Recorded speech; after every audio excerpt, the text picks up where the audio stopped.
Captain Thomas Hale had never lost his footing at sea. Not once, not ever. 22 years on rolling decks proved it. Storms that split masts, waves that swallowed lifeboats, crews thrown like dice across steel floors. He stood, always stood. Balance was his kingdom, his pride, his quiet legend. But in a Los Angeles gym in 1972, everything changed. Not because Hale wasn't steady, not because he lacked experience, but because Bruce Lee showed him something he'd never considered. That balance was not a posture, not a stance, not a stubborn stillness.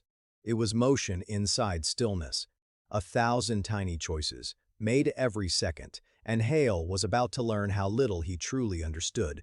The gym smelled of dust and liniment, concrete floors, bare walls, a few heavy bags hanging like quiet witnesses. No mirrors, no chrome machines, just space. Bruce Lee moved alone in the center, 32 years old, 5'7", a lean, defined build that seemed carved from tension. Black athletic vest, black training pants, barefoot on cold concrete. He shifted. A step, a pivot, a flash of speed. A jab stopped inches from a bag. A kick cut the air without touching, fluid, precise, effortless. Ray watched from the doorway, arms crossed, silent approval. 2 students trained in the corner. Soft footwork, respectful distance. Bruce paused. "Do not freeze," he said quietly. "Life does not pause for you." The students nodded. Breathing slow, listening more than moving. Bruce rolled his shoulders. Loose, calm. Then the door opened. A man stepped inside carrying the sea with him. Tall, broad, weathered skin like sun-baked leather, salt gray hair, deep lines around steady blue eyes. Captain Thomas Hale. 6'1", 200 pounds, a build shaped by storms and steel railings. He wore a simple athletic vest, navy shorts, deck shoes in hand. Behind him stood a dockworker friend, arms thick as rope, curious eyes. Hale scanned the room, simple, quiet, unimpressive. Then he saw Bruce. Small, he thought, too small. Bruce walked forward, calm smile. "Welcome," he said. "You are visiting?" Hale nodded. "Docked in Long Beach," he said. "Heard about you." Bruce inclined his head. Respectful. No bravado. "You sail?" "Command," Hale corrected gently. "Passenger liner, Atlantic routes." Bruce studied him, not measuring size, measuring presence. "You stand well," Bruce said softly. Hale blinked, surprised. "You can see that?" Bruce shrugged. "You carry the sea in your hips." A flicker of approval crossed Hale's face. They spoke quietly. No tension yet, just curiosity. But curiosity can sharpen quickly. Hale leaned against a wall, watching. Bruce resumed moving. Light steps, barely touching the ground. A spin, a shift, a sudden stop balanced on the ball of one foot. Hale frowned slightly. He watched longer. Arms folded, eyes narrowing. Ray noticed. The captain's jaw tightened. Small signs, experienced doubt. Bruce glided into a low stance, rose again like smoke. Hale shook his head. Ray stepped closer. Soft voice. "You see something you don't like?" Hale hesitated, then exhaled. "He's fast," Hale admitted. No question. Ray waited. "But balance?" Hale said. A quiet challenge. Ray's brow lifted. "What about it?" Hale gestured toward Bruce. "Not rude, just certain." "That's not real balance," he said calmly. "Not the kind that matters." The room cooled. One student paused mid-step. Another stopped wrapping hands. Ray's eyes hardened slightly. "You think sea legs beat him?" Ray asked. Hale didn't smile, didn't boast. "I've stood through hurricanes," he said simply. Decks pitching 30 degrees. He tapped the concrete with his toe. "This," he said, "flat ground proves nothing." Silence stretched. Bruce had stopped moving. He stood there now, still, listening. No anger, no offense, just attention. He walked closer. "Balance is important to you," Bruce said quietly. Hale nodded once. "It keeps people alive." Bruce studied his face, not challenging, understanding. Then he asked softly, "Would you like to test that?" Hale straightened. Interest sparked. "You want to spar?" he asked. Bruce shook his head. "No fighting." He stepped into the center, gestured to the floor. "A simple test." Ray moved closer, already knowing. Bruce explained calmly. "You try to move me," he said. "Push, pull, unbalance." Hale's brows lifted. That's it? Bruce nodded. I will not strike, Bruce added. No counters, only balance. Ray raised a hand. 15 seconds per round, he said. 4 rounds. The students drifted closer. Heavy bags swayed slightly. Hale rolled his shoulders, confidence returning. And if I move you, he asked. Bruce smiled faintly. Then you are correct. Simple, fair, clean. Hale stepped forward. Barefoot now. 2 men faced each other.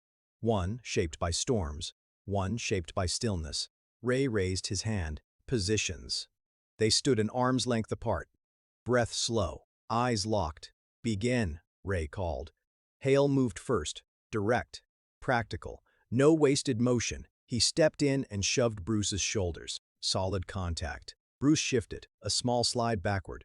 Feet whispering across concrete. Not falling, but moved. Hale's eyes sharpened. He gives ground, he thought. Good. Another push. Harder. Bruce pivoted slightly. Weight flowing to the side. He stepped back again. Minimal resistance. The students murmured. Hale pressed forward, a sudden grab at Bruce's arm. A yank. Bruce stumbled half a step, recovered instantly. Ray's voice cut through. Time. Hale stepped back. Breathing easy. A faint smile. Not bad, he said quietly. Bruce nodded. Neutral expression. Hale rolled his neck. Not easy, he admitted internally, but manageable. Bruce's gaze stayed calm, untroubled. Ray glanced between them. Silent anticipation. Bruce spoke. One more change, he said. Bruce lifted his front foot, placed it lightly on the ball only. Narrow stance. Almost delicate. Same rules, he said. Hale blinked. You're making it harder, he said. Bruce only smiled faintly. Ray raised his hand. Begin. Hale surged forward. A two-handed shove. Bruce tilted, but didn't slide. His heel barely kissed the ground. A micro-step, a tiny pivot. He stayed centered. Hale frowned. He pushed again. Faster now. Bruce rotated, like a compass needle adjusting. Still upright, Hale grabbed Bruce's shoulders, tried to twist. Bruce flowed with the motion. No resistance, no stiffness. Hale's grip found nothing solid. Frustration flickered. He lunged harder, all weight behind it. Bruce stepped aside half an inch. Hale overextended, caught himself quickly. Time, Ray called. Hale stepped back, breathing heavier. Jaw tight, that smile was gone. Bruce stood exactly where he began, calm, still balanced on the ball of one foot. Do you feel the difference? Bruce asked gently. Hale wiped sweat from his brow. Yes, he admitted quietly, but confusion crept in. Bruce lowered his foot, then he closed his eyes. The room stilled. A student stalked mid-breath. Hale stared. You're joking, he said. Bruce shook his head once. No sight, he said softly. Only balance. Ray looked at Hale. A warning in his eyes, but Hale nodded. Fine. Ray's hand rose. Begin. Hale exploded forward. No restraint now, a full force shoved to the chest. Bruce's torso bent slightly, then rebounded, feet adjusting in whispers. Hale grabbed his arm, pulled hard. Bruce spun half an inch, recovered instantly. Still eyes closed, Hale's breathing grew louder. He attacked again, rapid pushes, changing angles. Bruce moved like water in a bowl, always settling back to center. No wasted strength, no panic.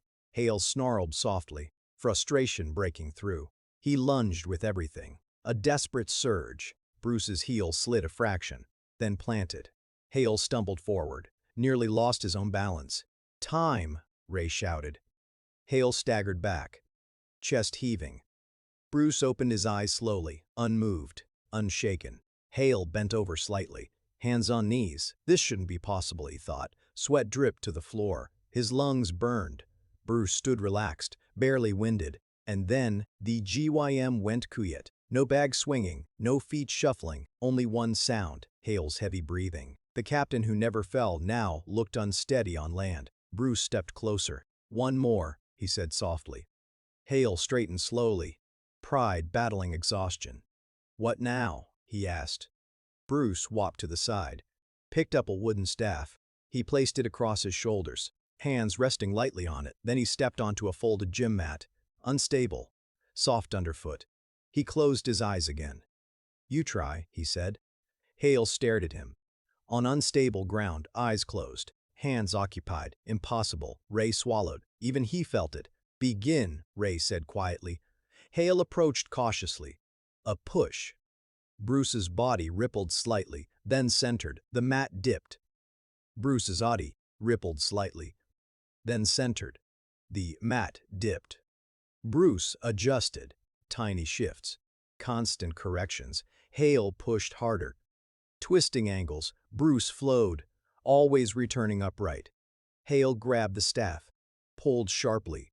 Bruce stepped forward onto the dip, rode the motion, recovered, no rigidity, only adaptation. Hale slowed, watching now, not attacking. He saw it, not a stance, not a trick, movement within stillness, balance that breathed. Ray's voice broke the spell.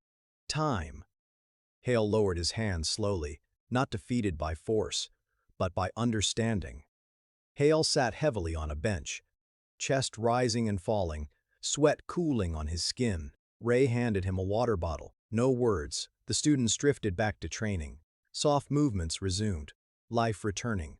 Bruce walked over quietly. He didn't stand above Hale. He sat beside him. Equal height, equal space. Silence lingered. Hale stared at the floor, then finally spoke. "How did you do that?" Bruce rested his hands on his knees. Calm, thoughtful. "You were relying on stillness," Bruce said gently. "A fixed center."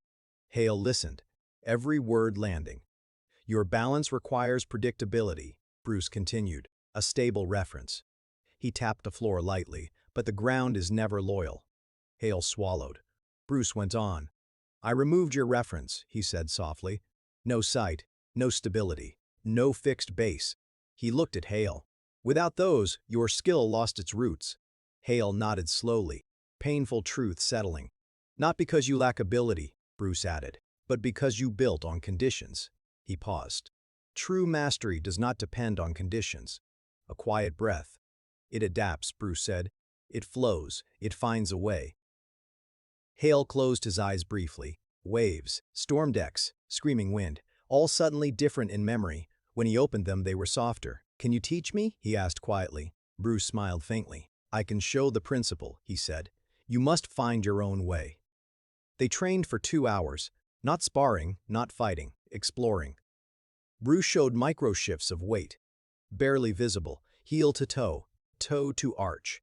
Hale tried, stumbled often, his body wanted rigidity. Years of command, Bruce guided gently. "Loosen here," he said. Tapping Hale's hip, "Breathe lower." Hale adjusted, failed again. Then something clicked. A small moment, he stood, relaxed, weight alive, under his feet, not fixed, floating. Bruce nodded once. Understanding, not mastery. But the door had opened. Mutual respect settled between them. No teacher, no student. Just two men learning balance in different ways. They shook hands near the door, firm, quiet. "Thank you," Hale said simply. Bruce inclined his head. Safe travels. Years later, the lesson returned. A winter storm in the North Atlantic. Waves like mountains. The deck rolled violently. Crew sliding. Passengers screaming. Hale stood at the bridge. Not rigid anymore. Not bracing. Adjusting. Flowing. Breathing with the ship. Tiny shifts. Constant corrections. He stayed upright. Clear-headed. Calm. And he guided the vessel through. Years later, Captain Hale would say, "I thought balance was standing still. Bruce Lee showed me it was never still at all. Because true stability is alive, breathing, adapting, not a statue, a river, always moving, always adjusting, always finding center."